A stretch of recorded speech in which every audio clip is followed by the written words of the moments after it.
গোলকগঞ্জৰ ফামনডাঙাত সদৌ দেশীজাতীয় পৰিষদৰ উদ্যোগত সজাগতা সভা। গোলকগঞ্জৰ ফামনডাঙাত বাল্যবিবাহ আৰু ড্ৰাগছৰ ওপৰত সজাগতা সভা অনুষ্ঠিত কৰে সদৌ দেশীজাতীয় পৰিষদে। ৫খনকৈ আঞ্চলিক সমিতিৰ সহযোগত আয়োজন কৰা হয় এই সজাগতা সভা। সজাগতা সভাত মুখ্য অতিথি হিচাপে উপস্থিত থাকে গোলকগঞ্জ আৰক্ষী থানাৰ ভাৰপ্ৰাপ্ত বিষয়া নৱজ্যোতি ৰায়, কেন্দ্ৰীয় সমিতিৰ সভাপতি সাধাৰণ সম্পাদক আৰু বহুকেইগৰাকী বিশিষ্ট ব্যক্তি।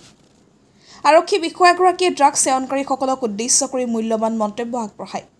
ড্ৰাগছ আৰু বাল্যবিবাহৰ লগত জড়িত ব্যক্তিসকলক সজাগ হ'বলৈ আহ্বান জনায়। তামৰহাটৰ পৰা আশ্ৰাফুল আলমৰ report, north east frontier news.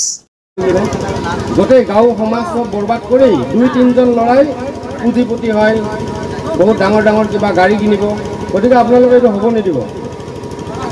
আজি যদি আপুনি গুৰুত্ব নিদিয়ে, কাইলৈ আপোনাৰ ঘৰৰ মানুহ, মই কৈ দিলোঁ, এইটো জলদি বিয়া মানে এই জ্বৰ চৰ্দি যেনেকৈ সচৰা ৰোগ, এই ড্ৰাগছটো কেতিয়া আহি আপোনাৰ ঘৰ সোমাব, আপোনাৰ ল'ৰাই পাব, আপুনি বুজি নাপাব।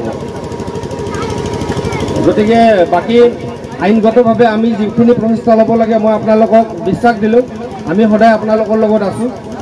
ড্ৰাগছ খোৱা ল'ৰা পালে দিব, আমি NGOত যিমান যেনেকৈ পাৰি, চৰকাৰী NGO কিছুমান আছে, তাত আমি ৰখা ব্যৱস্থা কৰিম। আৰু ২ নম্বৰ, যদি বিক্ৰী কৰা মানুহ পায়, একদম আপোনালোকে কোনো চিন্তা কৰিব নালাগে, কাৰো নাম আগত নাহে, আমাক জনাব, আমি তাক ধৰা ব্যৱস্থা কৰিম। মই মোৰ পৰিচয়টো দি দিছোঁ। মোৰ নাম ইন্সপেক্টৰ নৱজ্যোতি ৰয়। মই আপোনালোকৰ আগমনী CI হিচাপে আছোঁ।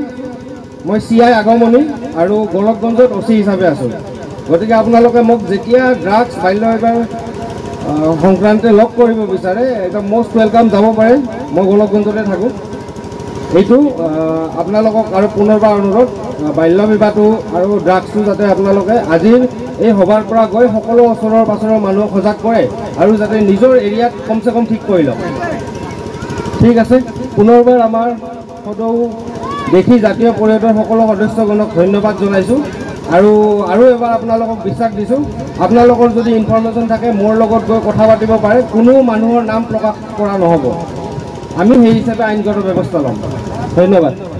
বাৰ্তা চাওক, আমাৰ এই নিচাই আমাৰ শিক্ষাৰ পৰা দূৰত ঠেলি আছে। বাল্যবিবাহে আমাক শিক্ষাৰ পৰা দূৰত ঠেলি আছে।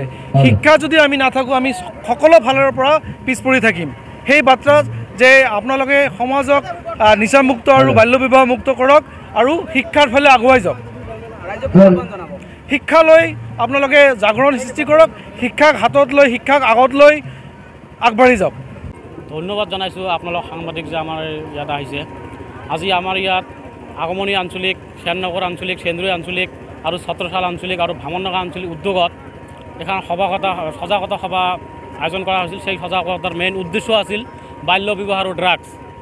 এইখিনিতে আমি প্ৰথমতে সভাখন আৰম্ভণি কৰিছোঁ। জুবিন দাক শ্ৰদ্ধাঞ্জলি দিছিলোঁ, বৃক্ষৰোপণ কৰিছোঁ আৰু তাৰপিছত মায়াবিনী গীতেৰে আমি সভাখন আৰম্ভ কৰিছোঁ।